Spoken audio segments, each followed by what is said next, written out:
Thank you for tuning in with Enchantress. That is me, the Babbler. That is me on this evolutionary high of an uprise at this time. So I presented my Instagram live, folks, with a pick a card, and I also think I shared it on here too.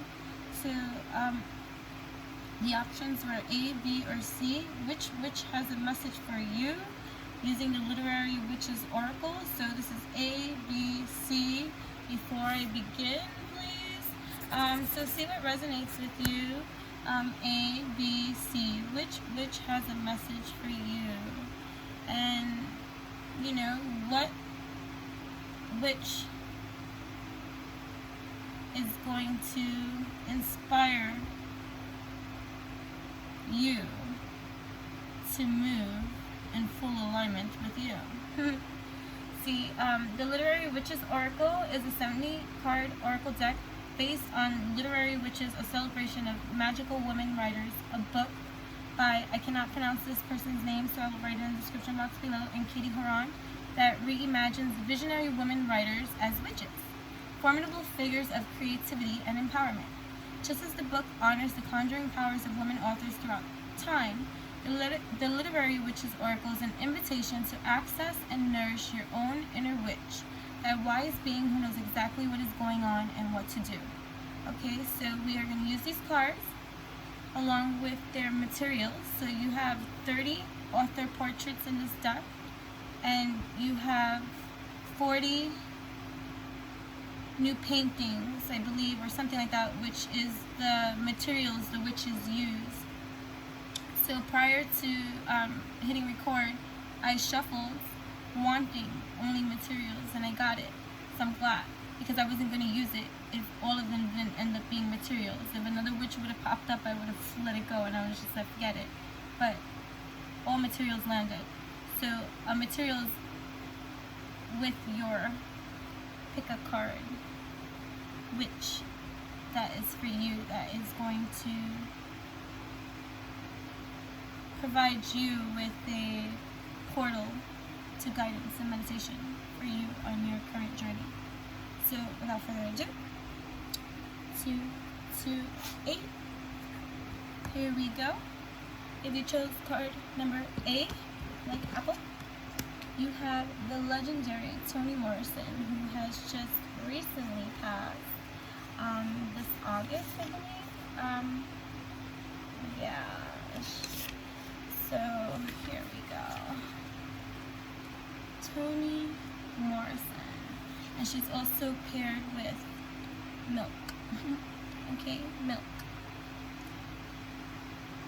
This is a card of owning your power, seizing power, and the powers at play.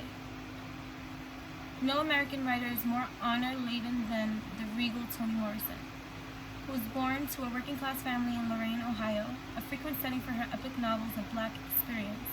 Her most famous work, Beloved, has become required reading, but waved that unjust homework aura away. Seek this novel for the haunted story it is, a deeply spooky and moving book about a vengeful baby ghost. Okay? And you have Toni Morrison paired with milk, which milk is all about nourishment. Okay? I guess I'll just leave it right here. It's all about nourishment. Okay, we'll just leave it right there. It's also a card about parents. Ooh, okay. So the message I'm receiving if you picked card number A is seizing your power, owning your power, learning to engage alchemically with the powers at play. See, she was an activist, and she was also a humanitarian.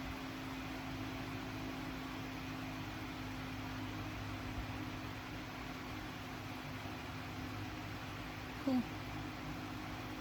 oh, I was going to read land. Lantern, who gave a voice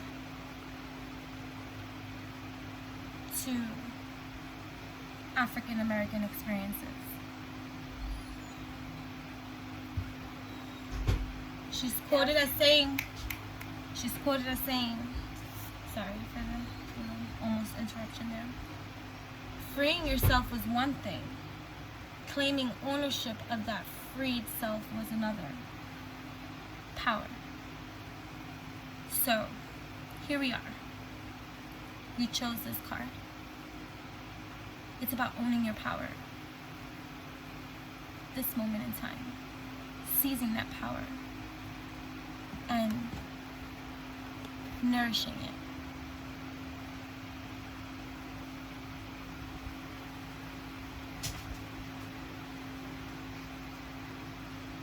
She was a spiritual faith activist, okay? A Nobel Prize winner. She died at 88 years old. When you reduce that number down, it goes to 16. When you reduce that number down, it goes to 7. This is 7th dimensional wisdom. She came up 3 times for me personally before I even did this pick a card reading, and she just recently passed. There goes the power of energy. Seize your power, owning your power, working with the powers at play, instead of going against it in some kind of way. Accepting does not necessarily mean that you have to conform to a certain reality. You're being asked to be the parent that nourishes you, because this is all new, of this seizing of your own power.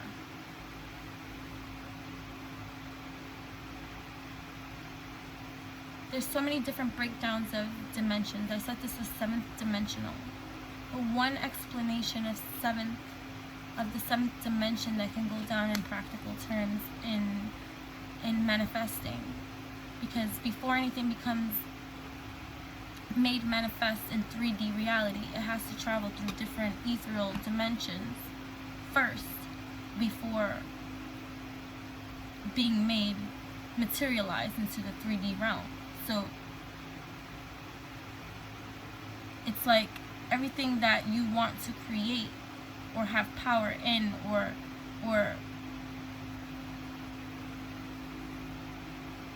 security. I hear security too. It is up to you to nourish that and be the parent to you that maybe you didn't have. Even if you did have parents that raised you. You know, unfortunately in many family households, you know, nobody knows each other. Nobody understands. Nobody takes that time, that effort. They're just so conditioned in a way of being that they're not seeing. They're just conforming. She speaks of, Toni Morrison speaks of a journey in need of unpacking. Unpacking what has been shown to you from previously before. And seeing it for what it is, not yours, something attached to you. You know, and then discerning and being able to detach from the identification process of seeing something that is conditioned in you that is not even yours. A journey in need of unpacking.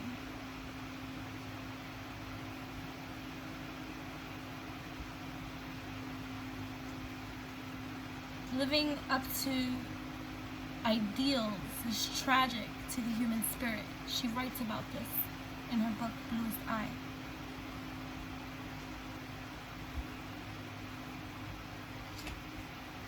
So, seize your power. Own your power by identifying it. Have the courage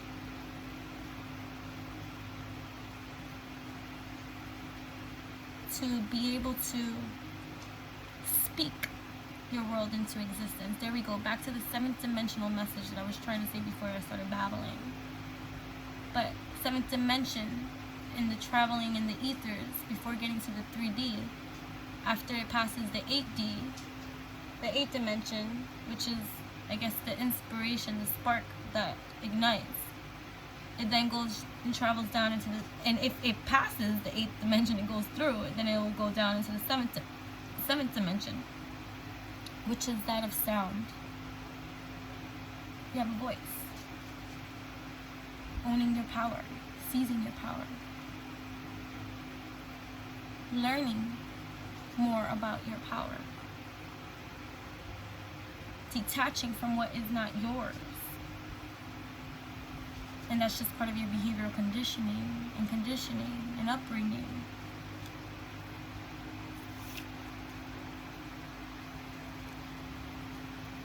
She says, you want to fly? You got to give up the shit that weighs you down.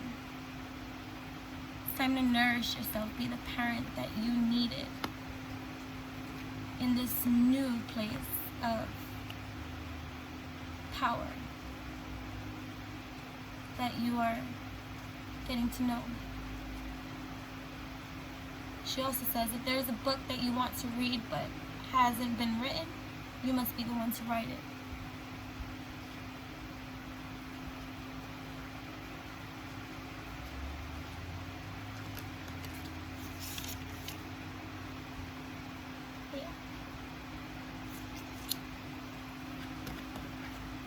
So it's time for you to give yourself the TLC of parenting that you need in this new transformation of owning your own power, seizing your power, and flying. You want to fly, you got to give up the shit that weighs you down. If you surrender to the air, you could ride it. Surrender. Get to know you more. And instead of being triggered by everyone else or made to react to everything else, start being parental towards yourself from your alignment perspective, not your parents. See what's your truth, what's not. And in this owning of your own power, seize it.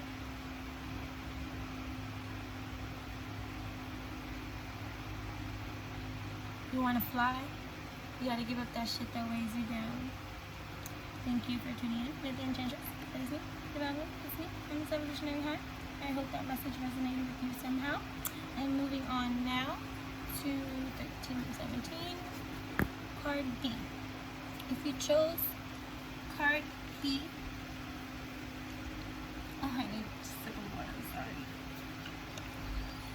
If you chose card B, you have Charlotte Perkins Gilman, Freedom, along with her material here, the Lantern.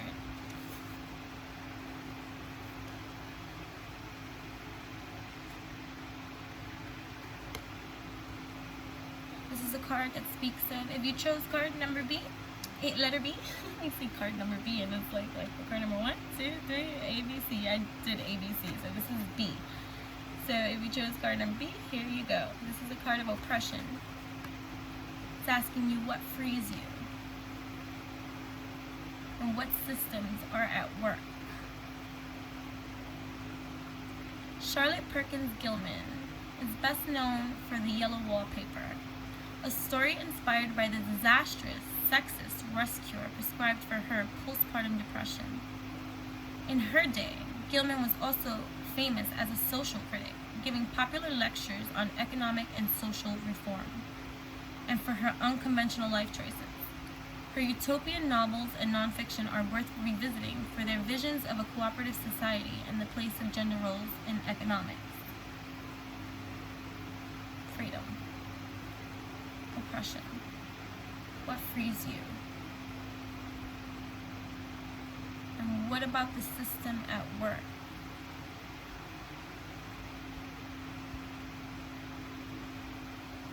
Is cooperative and beneficial to you to coexist within it.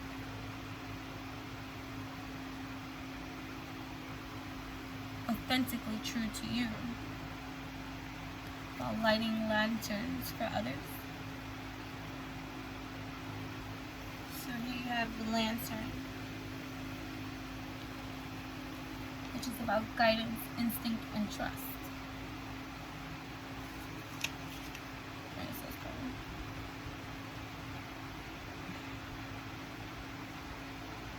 So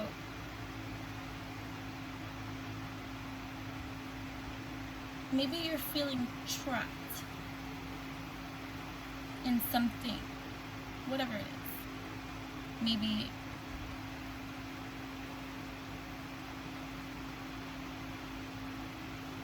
Maybe in a view, maybe in some family dynamics, maybe in some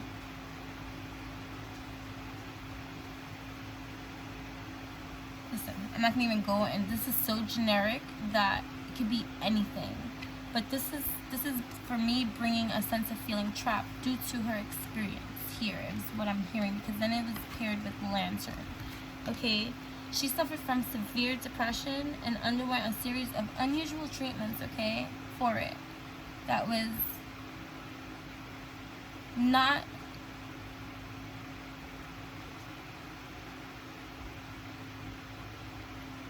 that was forced upon her, actually. So because of this kind of experience, and I guess due to just, you know, the era of time that she comes from anyway, she was born in 1860, women didn't have a right to speak for themselves, kind of, like, you know, in that kind of way, or that kind of light. Unequal status of women within the institution of marriage, she spoke up against, okay, because the treatment that they gave to her was that they trapped her in a room for 3 months for her health. So, oh, hold on 1 second. He's out.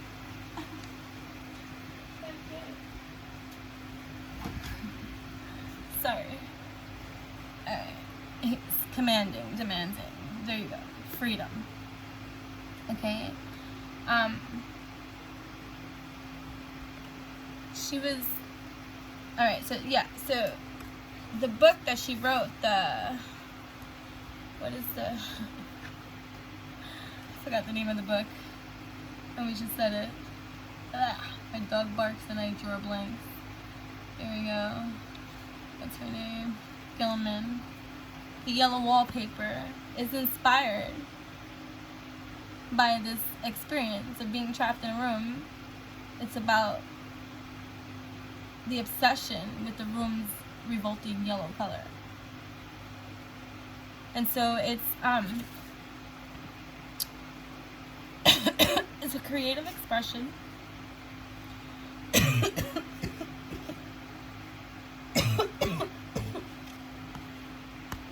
Wow. Sorry. Okay. She spoke out for women's rights, women's rights, period. Like, I'm sorry, it's just like cough. It's like whatever. Forgive me. And how the lack of self-regulating power or choice or anything, how that lack was detrimental to women's mental, emotional, and physical well-being, and like how tyrannical can a society be to treat postpartum depression. I think it was postpartum depression in such a way, like, you know, like, anyways. So she's even quoted as saying, to swallow and follow, whether old doctrine or new propaganda, is a weakness still dominant in the human mind. And so she was rather eccentric, I guess, in her views, and rebellious in every kind of way. And she spoke up a lot about, you know, social reform. She spoke a lot about political inequality and social injustice. She even separated from her first husband. Good for her. Trapping her in the room for 3 months, right? Okay, so you have this here paired with Lantern. And so the feeling and the vibe that I am receiving from this being together is learning for you, and lighting for you, going in within you to really light up your truth, your role. Like, what is your role? Because here she's quoted as saying the first duty of a human being is to assume the right functional relationship to society. More briefly, to find your real job and to do it. Okay? So,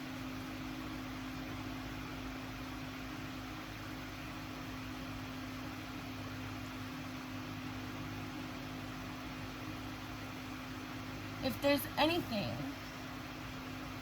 that challenges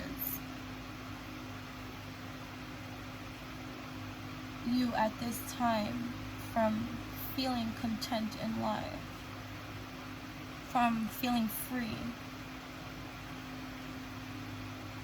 or maybe you're kind of stuck on some kind of patterning or behavioral conditioning or experience,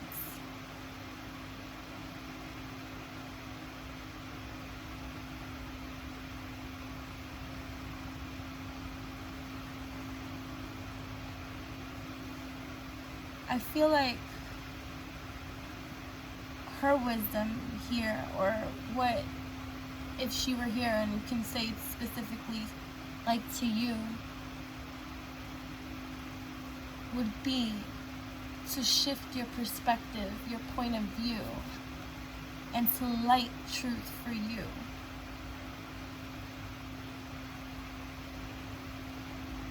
She's quoted as saying, to attain happiness in another world, we need only to believe something. While to secure it in this world, we must do something. We must do something.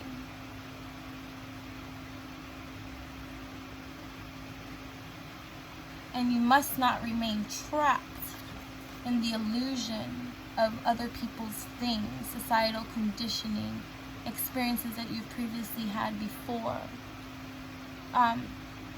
Here's a woman that liberated even death. Like she was all about freedom of choice. Maybe you struggle with letting go of certain things, or maybe hold on to other people's behaviors and actions, and they weigh heavily on you. Because here, what stands out even for me is her view on death, having lost her second husband, whom she seemed to have a pretty healthy 22-year marriage with. It was nothing like, she wrote about it, it was nothing like her first marriage. And he tragically died, like suddenly. And she spoke of death as if it was absurd for others to view it as negative, like in some kind of way. She says, death, why this fuss about death? Use your imagination. Try to visualize a world without death. Death is the essential condition of life, not an evil. And years later, she ends up committing suicide. Because that was her choice. Maybe it's hard for you to perceive or understand someone else's truths. That's because they're not yours. There we go. That's because they're not yours.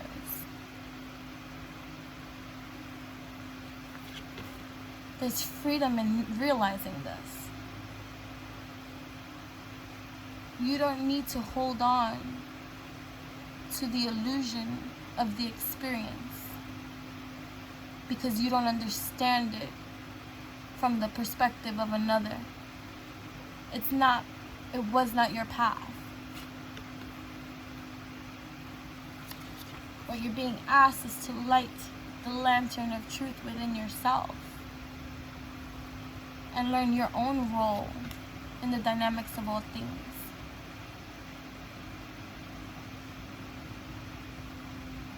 Are you going to be obsessed about the trap and the color and the experience? Or are you going to learn from it your place, your role, and guide your own world of creation?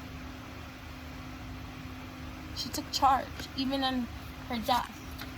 She took charge, and she left even a suicide note. She left a suicide note that read, "I chose chloroform over cancer." She overdosed of chloroform. She was an advocate for euthanasia. She was diagnosed with incurable breast cancer.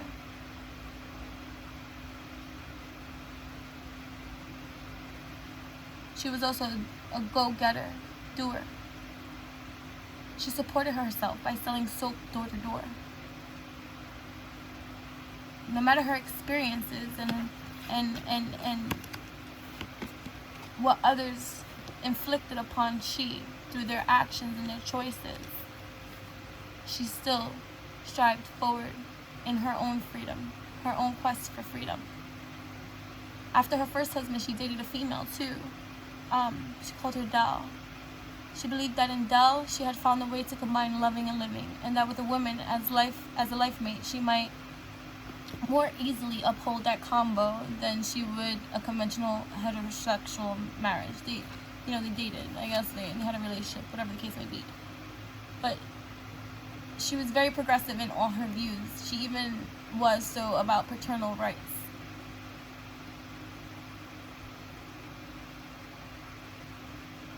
She found the way. It's time for you to find yours. Thank you for tuning in with me. That is the message that I received for selection number B. Moving on, 2744. If you chose selection C, we are here with Joy Harjo, Bravery, and the Cauldron. Okay?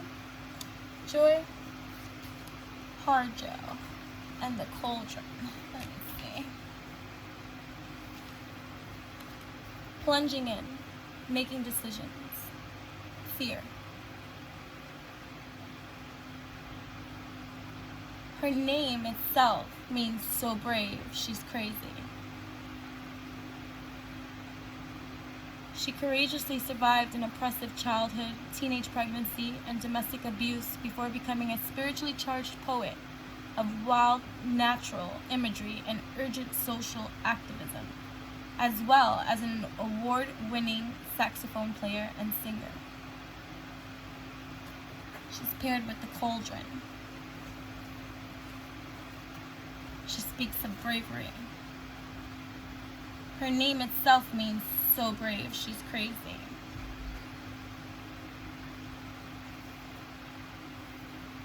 The Cauldron's all about creativity, the rich broth, surprising yourself, being brave. She's an important part of the second wave of literary Native American Renaissance of the late 20th century writers. She's a poet, musician, writer, author. She wrote a poem titled Remember and Joy.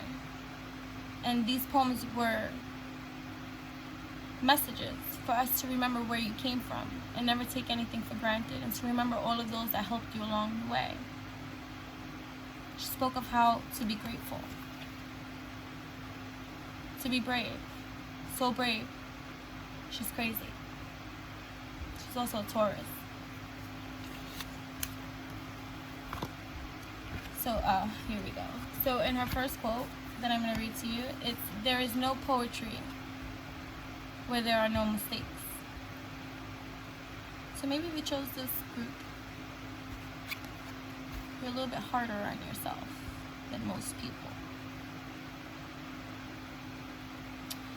And because of that, it creates maybe stumbling blocks or roller coaster ride of experiences for you then to only turn around and then judge that and be harsher with yourself for not being where you feel or think you need to be.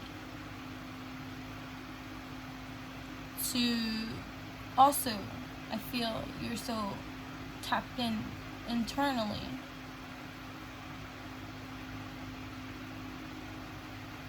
that you've tapped out externally. Like, she's also quoted as saying, I know I walk in and out of several worlds each day. So it's to be part of this multi-dimensional realm of existence and still not use it to its full capacity.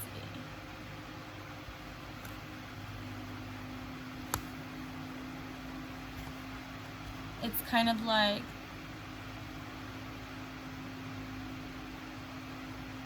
the calling. Wow, okay. She's quoted as saying, if you do not answer the noise and urgency of your gifts, they will turn on you, or they will drag you down with their immense sadness of being abandoned. So, here we are with our cauldron. A cauldron of creativity that exists down deep within you. You see that you are being asked to be brave, to set free, to be less inclined to be harsh on yourself as if you are not perfect just the way you are. To be brave, to express yourself in every kind of way. These are horses? What do the horses mean? I know that they're materials for the witches here, and I know horses represent freedom too. Like,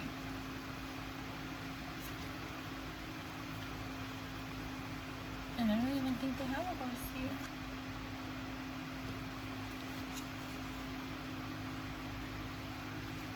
You know, I'm just saying a horse, but here, bravery, horse.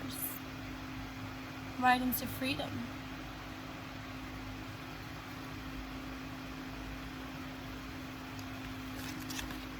With all your majesticness too, your ability to tap in to each of these realms of existence, seeing clearly and paying attention. Sometimes it requires bravery. And now here you are, becoming the elixir, or creating the elixir, in your cauldron of dreams, of all the gifts wanting to be shared, that need to be nourished with tender loving care, you know?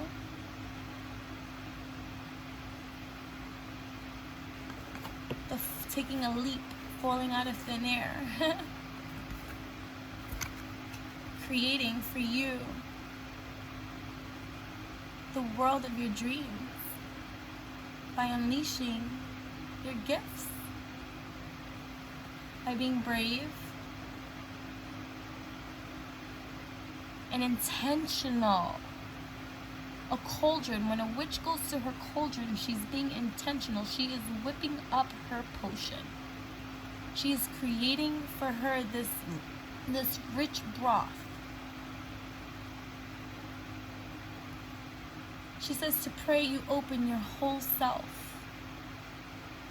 No matter what your beliefs are, setting intentions and creating a plan and visualizing is always going to be helpful to you in what you do. She came from abuse.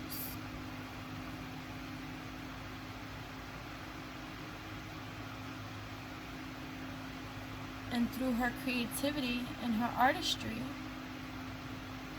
maybe you're an artist. Maybe you're a poet.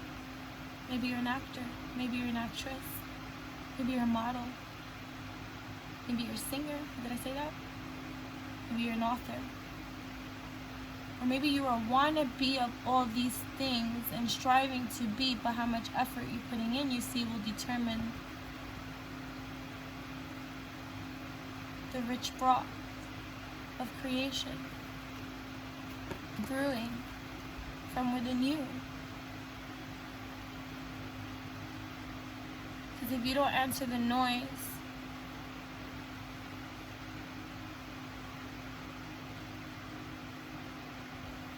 your gifts will turn on you. And if they don't turn on you, they'll drag you down with their immense sadness at being abandoned. Do not abandon whatever it is that you desire or dream or would love to do. If it wasn't working for you up until now, I feel like this card is saying, get out your cauldron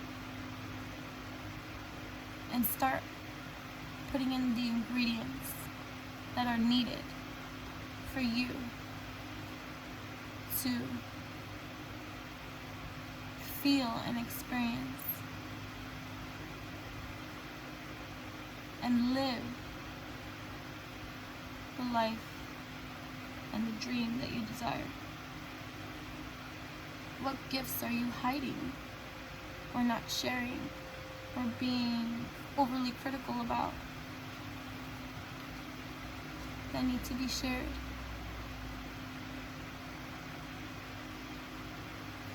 Either way, that's the message that I'm hearing for card number A, B, C. If you chose card number C, bravery. If you do not answer the noise and urgency of your gifts, they will turn on you or drag you down with their immense sadness at being abandoned. Do not abandon your gifts. Get into the alchemical mix and fix and start being a creator. And remember where you came from. Thank you for tuning in. And that is it.